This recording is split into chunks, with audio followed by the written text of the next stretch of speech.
Hi, and this is 30 days to Union Public Service Commission's Combined Defense Services Examination.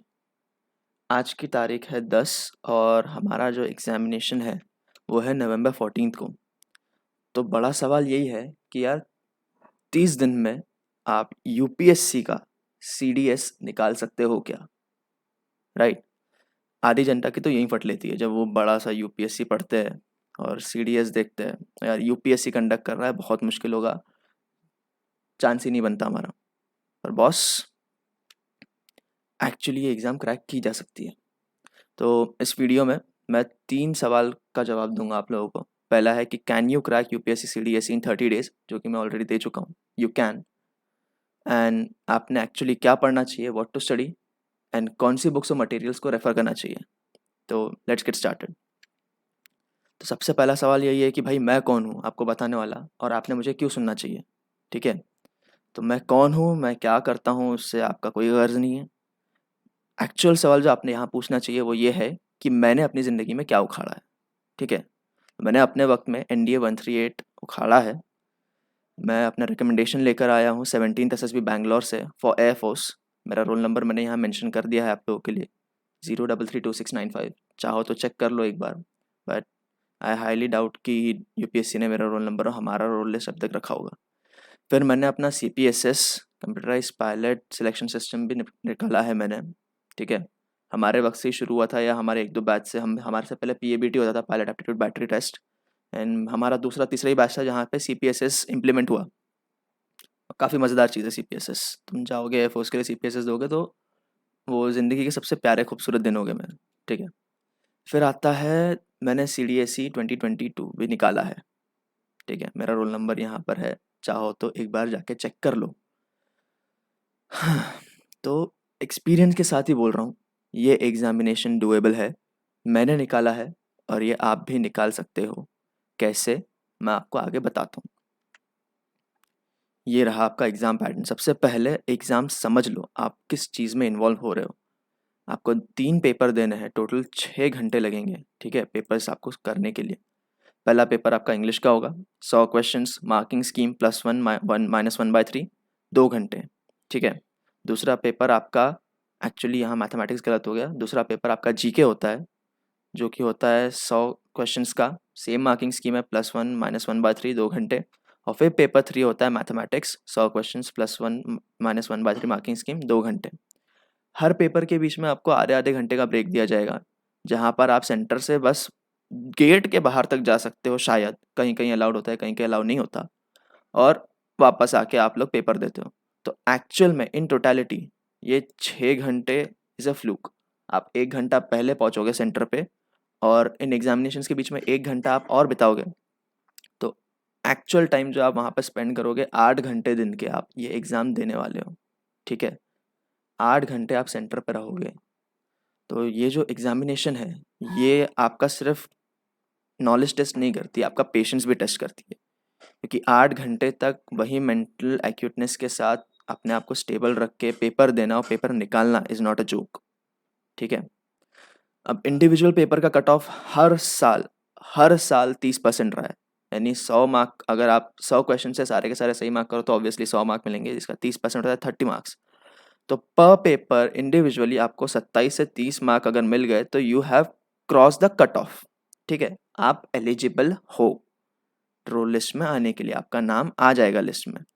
पर actual cut off जो जाता है totality में, हर साल जब लिस्ट बनती है जिसके लिए एसएसबी के कॉल्स आते हैं, वो अराउंड 40% दौड़ता है। यानी 300 का 40% अगर आप मारो तो कितना होता है, 120। ठीक है ना, 3 4 12, एक जीरो काट दो, बहुत आसान है। तो 120 के आसपास अगर आप ला रहे हो तो मैं आपको लिख के देने को तैयार हूँ, आपको एसएसबी के लिए कॉल आ जाएगा, ज़्यादा सोचने की ज़रूरत नहीं है। अब ये 120 कैसे और कहाँ से जुगाड़ने हैं उसके बारे में बात करते हैं। पहले कट ऑफ्स देख लेते हैं, पिछली हिस्ट्री देख लेते हैं कि कट ऑफ्स आते कैसे हैं। अगर आप एयरफोर्स टारगेट कर रहे हो तो 2020 में पेपर 1 में 143, 2019 में 148, 129, और थोड़ा पीछे जाते रहोगे तो देखोगे कि ट्रेंड थोड़ा कम हो रहा है। ठीक है, 131, 138, 135, 144, 135, 123। पेपर 2 का एनालिसिस मेरे पास इस वक्त है नहीं, 143 यहाँ पर है एंड 123 2016 पेपर 1, गैप देख लो ऑलमोस्ट 20 मार्क का बढ़ गया है, ठीक है। एवरेज अगर इन कट ऑफ्स का निकालोगे तो 136.22 पड़ता है, पर अगर आप रीसेंट सिचुएशंस देखो 143, 130, 118, 93, 93 और पहले के कंडीशंस अगर आप चेक करो 123, 72, 63, 68, 68, सॉरी ये 93 होना चाहिए यहाँ पर या 83 होगा, ओके। तो ये जो नंबर्स है ना ये स्क्यूड है, क्योंकि लोगों को अब समझ में आ रहा है ये एग्ज़ाम डुएबल है और लोग इस एग्ज़ाम को फोड़ रहे हैं, तो ऑब्वियसली कट ऑफ ऊपर जा रही है। ऐसा नहीं है पेपर आसान हो रहा है, एक्चुअली कट ऑफ ऊपर जा रही है क्योंकि एग्ज़ाम डुएबल है, पॉसिबल है, ठीक है। तो आपको अगर मेरे हिसाब से आप कट ऑफ पूछो एएफए के लिए आपको 150 या उसके ऊपर लाना ही होगा, वरना एयरफोर्स अकेडमी नहीं मिलेगी। रिटन पेपर में सीडीएस, अभी हम लोग एसएसबी की तो बात ही नहीं कर रहे हैं, रिटन पेपर में 150 या ऊपर लाओ, आप एसएसबी एएफएसबी जा रहे हो। आईएमए के लिए आपको 115 यहाँ दिया है, मैं एक्चुअली कहूँगा 130 प्लस ही लाओ, सेफ साइड। आपको गारंटी से आईएमए के लिए कॉल आ जाएगा, एसएसबी का कॉल आ जाएगा। नेवल एकेडमी ज्वाइन करनी है 120 प्लस, 120 प्लस लाओ, एनएसबी के लिए आपको कॉल आ जाएगा। ओटीए, अब यहाँ पर एक छोटी सी ट्रिक ऐसी लगती है कि यार 118 है, यहाँ 93 है, मैं ओटीए क्यों ना ज्वाइन कर लूँ, ओटीए के लिए अप्लाई करूँ, काफ़ी कम कट ऑफ है। बॉस ओटीए के वक्त आपका मैथ्स का पेपर हट जाता है, ठीक है। तो ये जो 93 आया है ना ये 200 में से आया है, समझ रहे हो। ये 118 या 120 जो आपको लाना है वो 300 में से लाना है, जो कि एक्चुअली 40% है। पर जब आप यहाँ 93 की बात कर रहे हो ये 200 में से आ रहा है, ठीक है। राउंड ऑफ 100 कर लो तो आपको 50% मार्क फोड़ने हैं। तो ओटीए एक्चुअली नेवल एकेडमी से थोड़ा ज़्यादा कम्पिटिटिव है, लगता है ऐसा, थोड़ा टाइम लगेगा सिंक इन होने में। मेरे मास्टर है एक, मेरे सर है, वो कहते थे हम लोग को जब ऐसी कोई चीज़ हवा से जाती थी, उड़ जाए सर के ऊपर से, तो कहते थे चाय का कप लगेगा, लगेगा लगेगा, चाय का कप लगेगा, ये समझने के लिए। तो चाय का कप ले लो, कॉफ़ी ले लो जो कॉफ़ी वाला है। नेवल एकेडमी का कट ऑफ आप फोड़ लोगे, ओटीए के लिए आपका एक पेपर कम हो जाता है, इसलिए आपका कट ऑफ बढ़ के 50% हो जाता है, क्योंकि आप 2 पेपर 200 मार्क्स में से 93 100 फोड़ने वाले हो इस वक्त। ये बेयर लाइन कट ऑफ है, आपको गारंटी से कॉल आ जाएगा एसएसबी का इन कट ऑफ्स पे जो मैंने आपको भी मेंशन किए। पर अगर आप चाहते हो आपका नाम रोल लिस्ट मेरिट लिस्ट में आए, आपको उससे ज़्यादा स्कोर करना होगा ऑब्वियसली।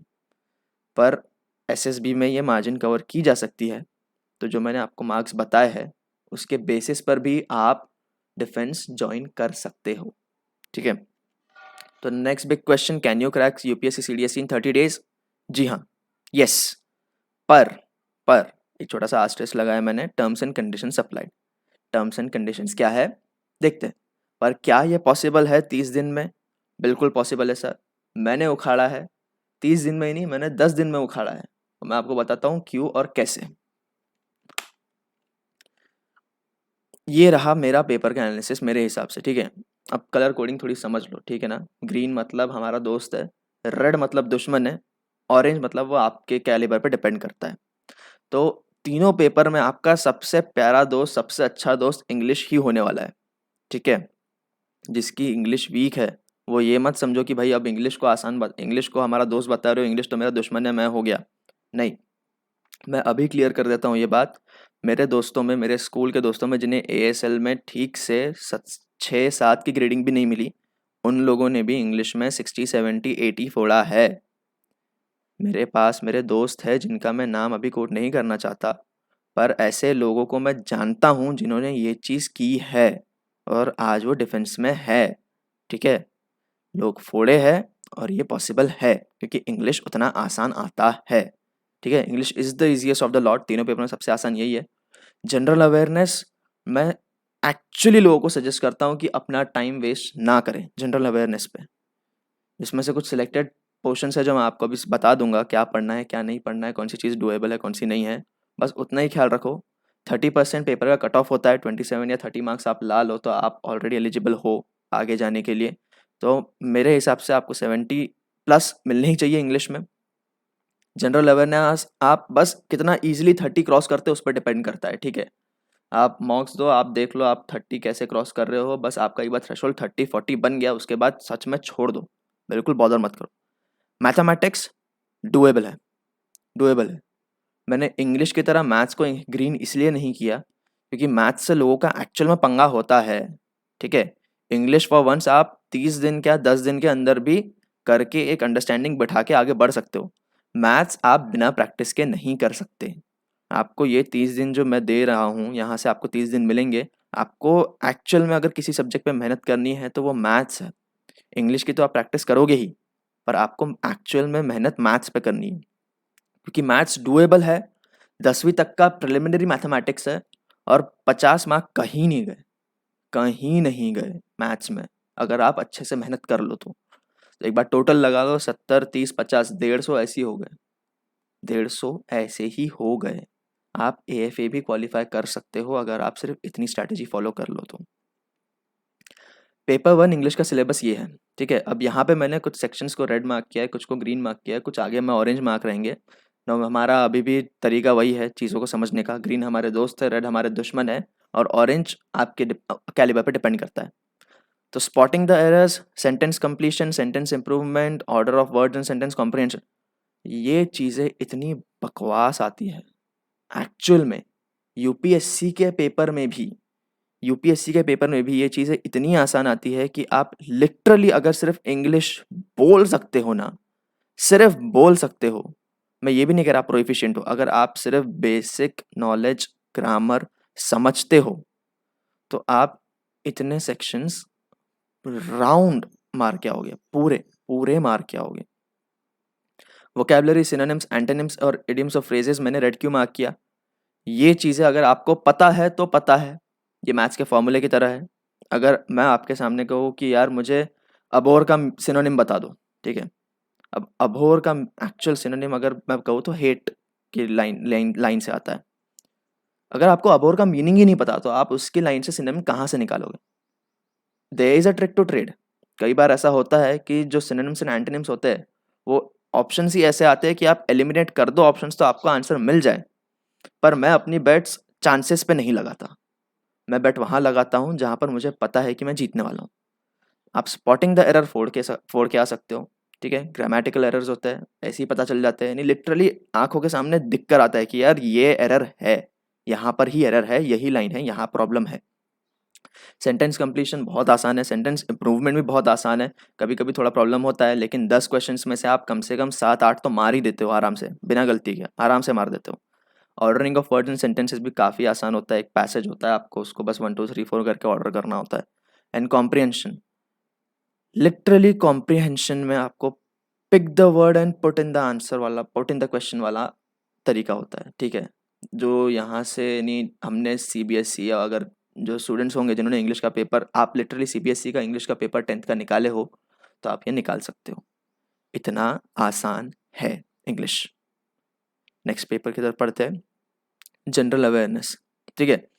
जनरल अवेयरनेस में आपके एक्चुअली मैं 4 सेक्शन में बांटा हुआ हूँ यहाँ पर, फिजिक्स, केमिस्ट्री, बायोलॉजी और जनरल स्टडीज़, जहाँ पे हिस्ट्री, ज्योग्राफी, पॉलिटी, इकोनॉमी और जीके जो आपका है वो मार्क किया मैंने। तो दोनों का स्टडी पैटर्न हम देखेंगे एक्चुअली करना कैसा है ये। फिजिक्स आपका यहाँ पर दोस्त है, क्योंकि फिजिक्स और मैथ्स में ज़्यादा फर्क नहीं आता जब क्वेश्चंस जो है हमारे वो यूपीएससी सीडीएस में आते हैं। लेजिट क्वेश्चंस फॉर्मूला बेस्ड आते हैं, आपको फॉर्मूला पता है, आपको थोड़ी सी भी अंडरस्टैंडिंग अगर है फिजिक्स की, आप ये फोड़ सकते हो, ठीक है। अब यहाँ पर measurement, motion, work, energy, power, कसम से बता रहा हूँ क्वेश्चंस सिर्फ फॉर्मूले पर आते हैं। आपको अपना दिमाग नहीं लगाना होता, आपको फॉर्मूला पता है तो वहाँ पे वैल्यू दी हुई होती है, बस आप वो वैल्यू फॉर्मूले में रखते हो और आंसर मार्क करके आगे बढ़ते हो। Rotational motion and gravity, gravitation के यार क्या दो जनरल, एक जनरल ग्रेविटेशन का इक्वेशन और एक जी का हमारा जो अर्थ का इक्वेशन है, उसके अलावा 2 इक्वेशन के अलावा है ही क्या, है ही क्या ग्रेविटेशन के? 3-4 क्वेश्चन बन जाएंगे यार अगर ग्रेविटेशन तुम कर लो तो, ठीक है। रोटेशनल मोशन के 2-3 फॉर्मूले के अलावा नहीं है। प्रॉपर्टीज ऑफ मैटर, ये थोड़ा अंडरस्टैंडिंग वाला काम है। मैं इसे ग्रीन में इसलिए मार्क किया हूँ क्योंकि फिजिक्स मेरा अच्छा था, फिजिक्स मेरा दोस्त है। प्रॉपर्टीज ऑफ मैटर आप अगर सिर्फ नॉर्मल अंडरस्टैंडिंग भी रखते हो तो प्रॉपर्टीज ऑफ मैटर फोड़ सकते हो, ठीक है। प्रॉपर्टीज ऑफ मैटर में क्वेश्चन कैसे आते हैं? Only metal which is liquid at room temperature. Actual question है, मजाक नहीं कर रहा हूँ, एक्चुअल क्वेश्चन है सीडीएसई का, आते हैं यही लेवल के क्वेश्चन आते हैं। Which of the following is a lustrous metal, gold दे देगा आपको और 2-4 धातु दे देगा, उसमें से आपको बताना है कौन सा चमकता है। यार गोल्ड चमकता है। इतने आसान क्वेश्चन एक्चुअली आते हैं, पेपर निकाला जा सकता है। हीट एंड थर्मोडायनामिक्स मैंने रेड इसीलिए मार्क किया है क्योंकि इसमें फॉर्मूले ज़्यादा है जो आपको याद करने होंगे, जो पढ़ने होंगे, एंड उसके हिसाब से आरओआई कम है। यानी आपको कुछ 10-12 फॉर्मूले याद करने पड़ेंगे, साइकिल्स याद करनी पड़ेगी, और उसके बेसिस पे आपको क्या ज़्यादा से ज़्यादा 5 से 7 क्वेश्चन आएंगे शायद। आरओआई नहीं है, एक्चुअली आरओआई नहीं है। तो आप अगर हीट एंड थर्मोडायनामिक्स छोड़ भी दो तो देयर इज़ नो प्रॉब्लम, ठीक है, आप निकाल दोगे। वैसे 7-8 क्वेश्चन नहीं आते एक्चुअली, 2 या 4 क्वेश्चन से ज़्यादा नहीं आएगा क्योंकि काफ़ी टॉपिक्स है इसमें। ऑसिलेशन एंड वेव्स के क्वेश्चंस बहुत आसान है, 1-2 फॉर्मूले, उससे ज़्यादा नहीं आता। ऑप्टिक्स, ऑप्टिक्स में एक्चुअली मैं आपको सजेस्ट करूँगा कि आप जो लेंस के फॉर्मूले हैं, लेंसेज के, मिरर के जो फॉर्मूले हैं वो याद कर लो, जो सिचुएशंस बनती है। यानी अगर आप मिरर के फोकल लेंथ के अंदर रखो, फोकल लेंथ के बाहर रखो किसी चीज़ को, सेंट्रल लेंथ के बाहर रखो, अंदर रखो, तो कहाँ प्रोजेक्शन होती है, वर्चुअल इरेक्ट इमेज कहाँ बनती है, ये सारी चीज़ें आपको पता है। तो आपको एक्चुअल में फॉर्मूला जानने की भी ज़रूरत नहीं है, आप सिर्फ लॉजिक लगा के वहाँ पर डायग्राम्स बनाकर अंदाजे से आंसर मार्क कर सकते हो। इलेक्ट्रिक करंट 2-3 फॉर्मूले से ज़्यादा है नहीं, मॉडर्न फिजिक्स 2-3 फॉर्मूले से ज़्यादा है नहीं, और अंडरस्टैंडिंग के ऊपर है सारा, ठीक है। फिजिक्स यहाँ पर ख़त्म होता है। केमिस्ट्री, केमिस्ट्री में matter, atomic structure, radio activity, 1-2 फॉर्मूले से ज़्यादा है नहीं, acid basis and salt, chemical thermodynamics and surface chemistry. अब मैंने केमिकल वहाँ पर मैंने थर्मोडायनामिक्स रोक दिया और आपको यहाँ chemical thermodynamics and surface chemistry इसके लिए मार्क किया है क्योंकि केमिकल थर्मोडायनामिक्स अब बिट ईजी होता है। एक्चुअली मैं सच कहूँ तो मैं एक काम करता हूँ, मैं इसे ऑरेंज मार्क कर ही देता हूँ। क्यों मैं आप लोगों के लिए मुसीबत खड़ी करूँ यहाँ पर, इसे भी ऑरेंज मार्क कर देते, थोड़ी देर के लिए हटा ही देते, ठीक है। थर्मोडायनामिक्स इन जनरल प्रॉब्लम करता है, अगर आपको फॉर्मूले याद ना हो तो उसे हटा देते हैं। एसिड बेसिस एंड सॉल्ट बकवास रिएक्शंस देते हैं, लिटरली बकवास रिएक्शंस देते हैं, और आपसे पूछते हैं सॉल्ट एंड प्रोडक्ट क्या आएगा, ठीक है। ऑर्गेनिक इनऑर्गेनिक केमिस्ट्री मैंने रेड मार्क इसके लिए नहीं किया कि कुछ क्वेश्चंस है जो आप कर सकते हो यहाँ पर भी।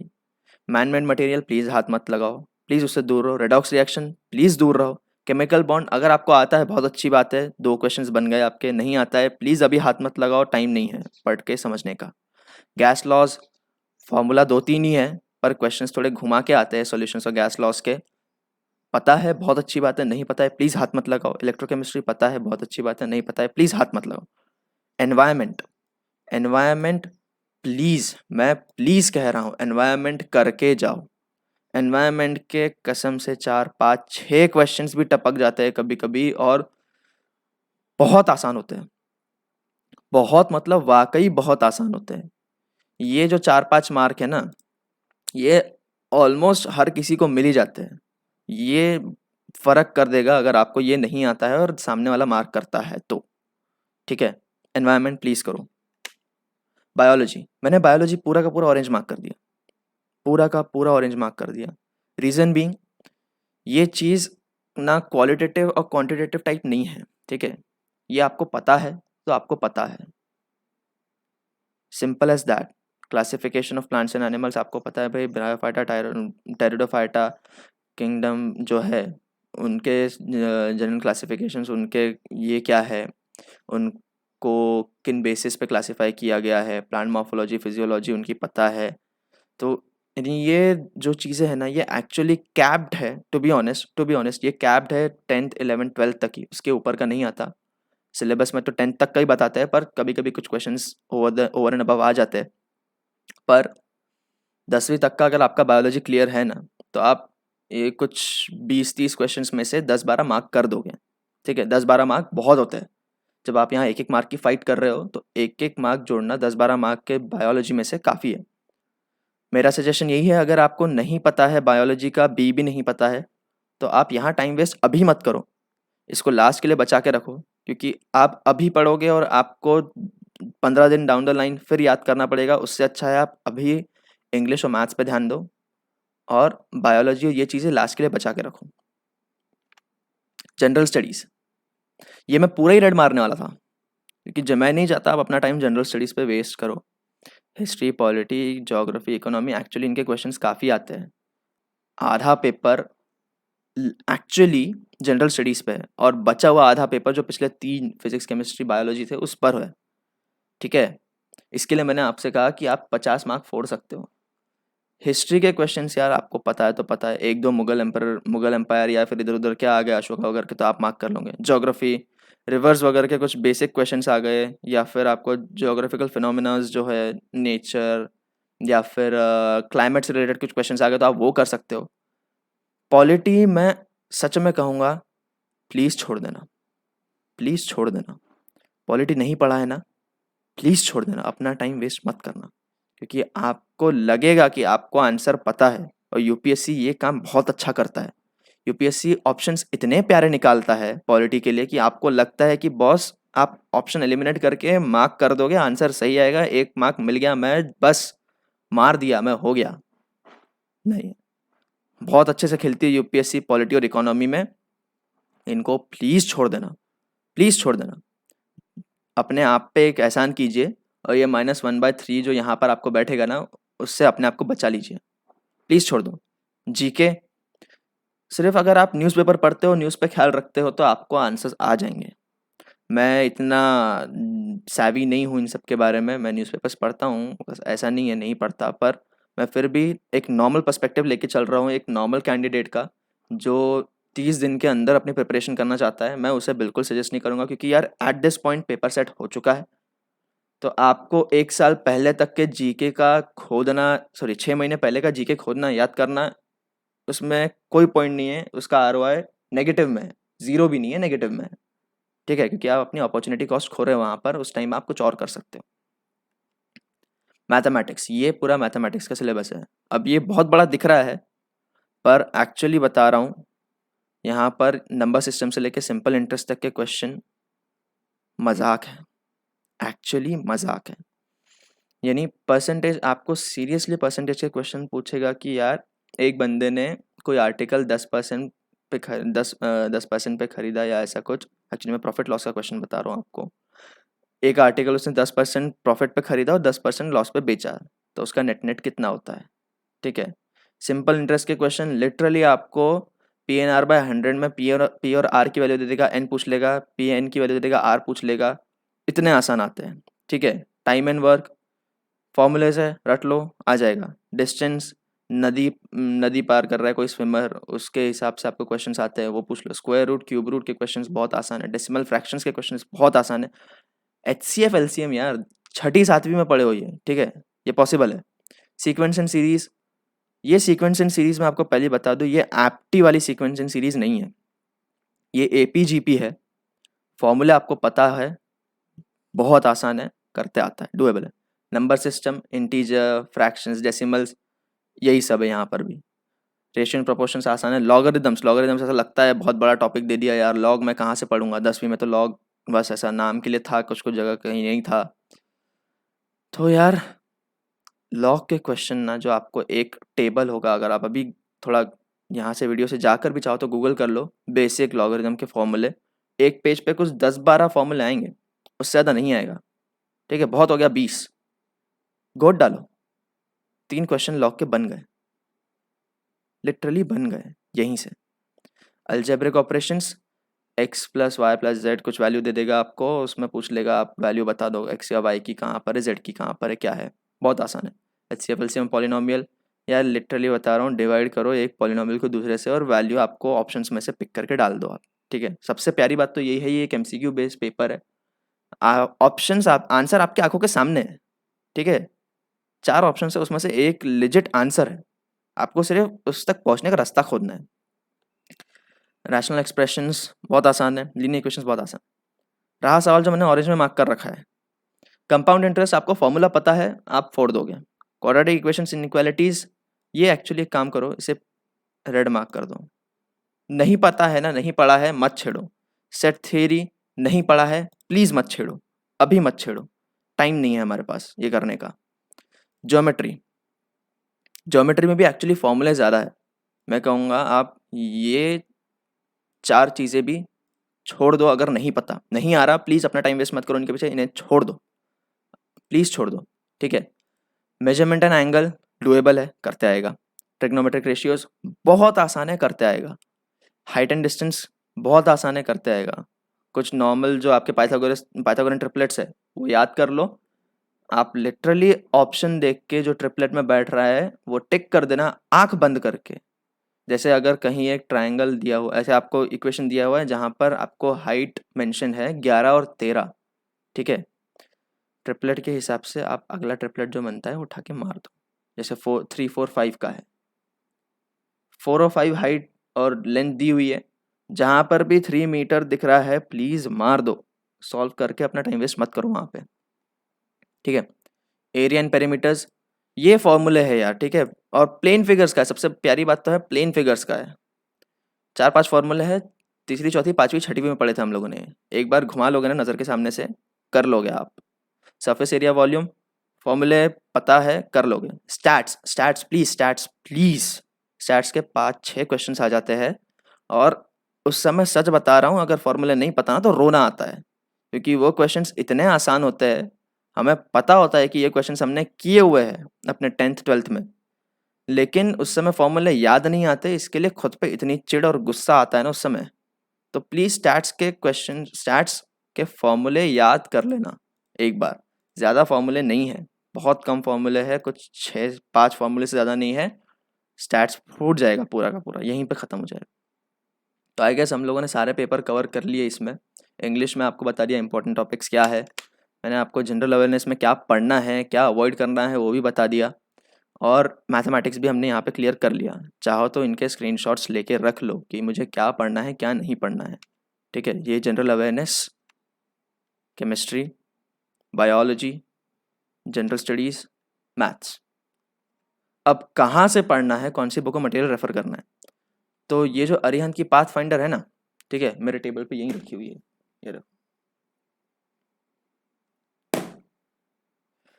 ये इकलौती किताब है जो आप रेफर करोगे, सच कह रहा हूँ, ये इकलौती किताब है जो आप रेफर करोगे। इसके अलावा कोई किताब को हाथ लगाने की भी ज़रूरत नहीं है। ज़रूरत क्या, अपने आप पे एहसान करना, दूसरी कोई किताब मत उठाना, दूसरी कोई किताब से पढ़ना मत, क्योंकि आप अपना टाइम वेस्ट करोगे जितना ज़्यादा मटेरियल में आप डैबल करोगे। ये एक ही किताब अगर नहीं खरीदी तो अभी खरीद के ला लो। ये सारा जो पीछे सिलेबस मैंने जो मार्क किया है ये मैंने इसी किताब से उठाया है। एज इट इज़ आपको ये सारा सिलेबस यहाँ मिल जाएगा। जो ग्रीन में मार्क्ड है घोट डालो, जो रेड में मार्क्ड है उनसे दूर रहो, जो ऑरेंज मार्क्ड है वो आपके कैलिबर पे है। आप करना चाहो कर लो, नहीं करना चाहो मत करो, ठीक है। हो रहा है तो प्लीज़ कर लो लेकिन।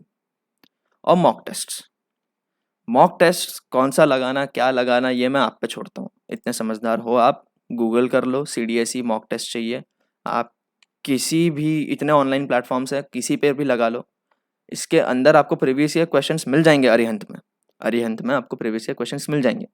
पर द रीज़न मैं आपको बोल रहा हूँ कि आप मॉक टेस्ट लगाओ वो ये है कि जब आप अपने सिस्टम के सामने बैठ के 6 घंटा पेपर दोगे तब आपको आपकी मेंटल एक्विटी पता चलेगी कितनी है, कितना आप स्क्रूटिनिटी सहन कर सकते हो, कितना झेल सकते हो, ठीक है। बहुत आसान लगता है 2 2 घंटे पेपर देना, ठीक है। आज एक इंग्लिश का 2 घंटे दे दिया, कल एक मैथ्स का 2 घंटे दे दिया, कल एक फिर उसके बाद एक दे दिया, ऐसा नहीं करना है। मॉक टेस्ट लगाने का रीज़न यही है कि आप आज पेपर लेके बैठो, और लिजिट अपनी शुरुआत में बताता हूँ आप प्रैक्टिस की कैसे करो। किताब ला लो, ठीक है, मॉक टेस्ट साइन अप कर लो, घर पे बता दो कि भाई मैं आज मॉक दे रहा हूँ, मुझे दिन भर डिस्टर्ब नहीं करना। सच में बता दो आज या कल मुझे डिस्टर्ब नहीं करना। पेपर दो पूरा, एक एनालिसिस मारो आप कितने पानी में हो, आपको पता चलेगा आपका कितना आ रहा है, ठीक है, कौन से पेपर में कितना आ रहा है। और मैंने आपको यहाँ बता ही दिया है कि आपका कितना मार्क्स आना चाहिए, ठीक है। इंग्लिश में आपको 70+ मिलना ही चाहिए।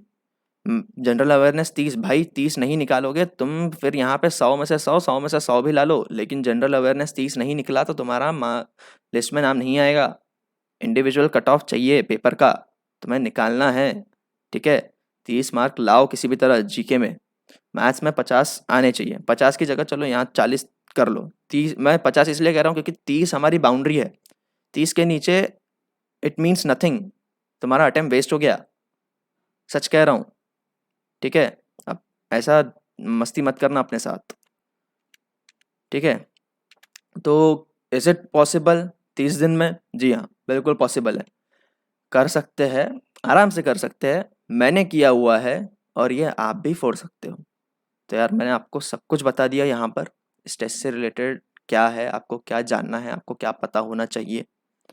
बस अब आपके लिए एक ही टारगेट है यहाँ पर जो मैं सेट करके जा रहा हूँ कि आपको यहाँ 70 प्लस मिलना ही चाहिए, यहाँ 30 से ज़्यादा मिलना है। 30 नहीं यार, एक काम करो, सेफ साइड खेलो, 40 से ज़्यादा लाओ। लाओ मॉक में 40 से ज़्यादा किसी भी हालत में लाओ, और ये 50 से ज़्यादा लाओ, और अपनी पसंद की सर्विसेज में घुस जाओ। ठीक है, so that is a rap for now. मैं इससे रिलेटेड और वीडियोस डालूंगा कि आपको एज इन जनरल कौन से सब्जेक्ट में या फिर कौन से पेपर में कौन से सेक्शंस में ज़्यादा ध्यान देना है, कैसे करना है, कुछ टिप्स एंड ट्रिक्स जो है आंसर्स निकालने की, क्योंकि हर क्वेश्चन हर बार सॉल्व नहीं करने होते। 60 मिनट 100 क्वेश्चन है, एक क्वेश्चन को ठीक से 1 मिनट भी नहीं है। तो there is a trick to trade. ठीक है, ट्रिक टू द ट्रेड, अभी क्या बोल रहा हूँ, sorry, there is a trick to the trade, there is a method to the madness. इसे करने का तरीका है, हम वो डिस्कस करेंगे आगे की वीडियोस में। अभी के लिए अगर ये बड़ी सी किताब नहीं खरीदी है तो नीचे अमेज़न की लिंक मैं दे देता हूँ। ठीक है, मैं पहले ही बता दूँ, अरिहंत मुझे स्पॉन्सर नहीं कर रहा, मुझे 1 रुपया नहीं मिल रहा इस चीज़ का। ठीक है, ये कोई स्पॉन्सर्ड वीडियो नहीं है, पर एक्चुअली वो किताब में दम है। अरिहंत पाथफाइंडर, आई गेस जब से मैंने जाना है, एनडीए और सीडीएस दोनों के लिए पाथफाइंडर इकलौती एक किताब है जो हर कोई रेफर करता है, हर कोई पढ़ता है, हर एस्पिरेंट के कमरे में वो किताब होती है। और मॉक टेस्ट ज़रूरी है क्योंकि वो आपको बताती है आप कितने पानी में हो और आप कितना सहन कर सकते हो। ठीक है, ये रहा आपके लिए टारगेट, 70, 40, 50 इतना फोड़ना है। ठीक है, तो ऑल द बेस्ट, प्रिपरेशन जारी रखिए अपनी, और इसी के साथ मैं आपसे विदा लेता हूँ अभी।